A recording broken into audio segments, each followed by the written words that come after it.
pregnant. Today, doctors do an ultrasound by putting a device on a woman's belly to see the baby and its developments. In Cambodia, here a doctor is seen holding a very similar device on the belly of a woman doing the exact same test, checking for pregnancy. Archaeologists confirm this carving is more than 900 years old.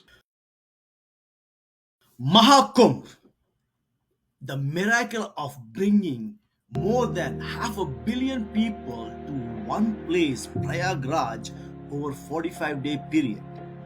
This is an accomplishment in Sanatana Dharma. Never in the entire history of Earth, more than half a billion people got together in one place to exchange education, their learnings, their philosophies, and their traditions and techniques.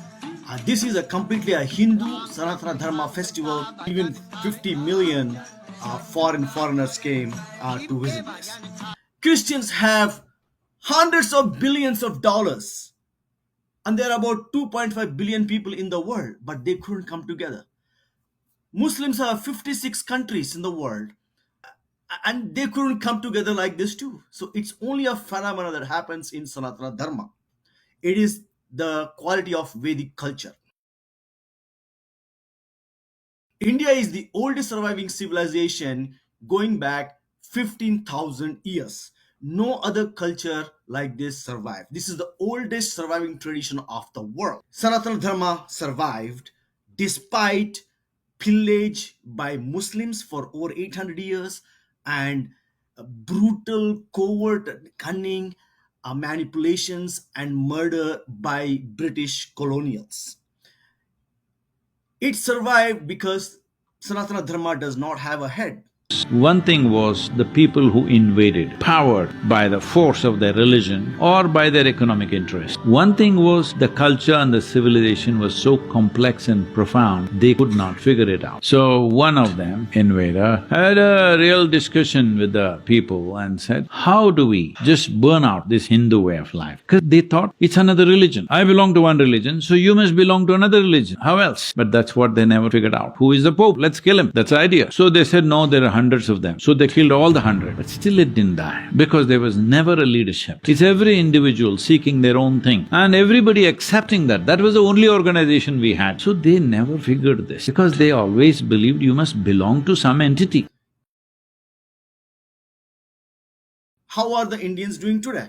It only has been 75 years since India got independence.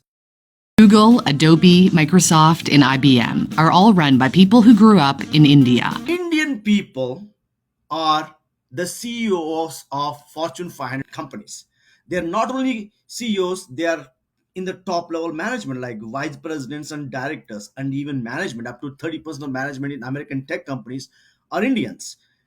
This is Indians being accomplished everywhere. And these people, especially the CEOs, they are not Muslim Indians or Christian Indians. They are Hindu Indians. The highest earning ethnicity in the United States, it is Indians. Indians own majority of the land around London.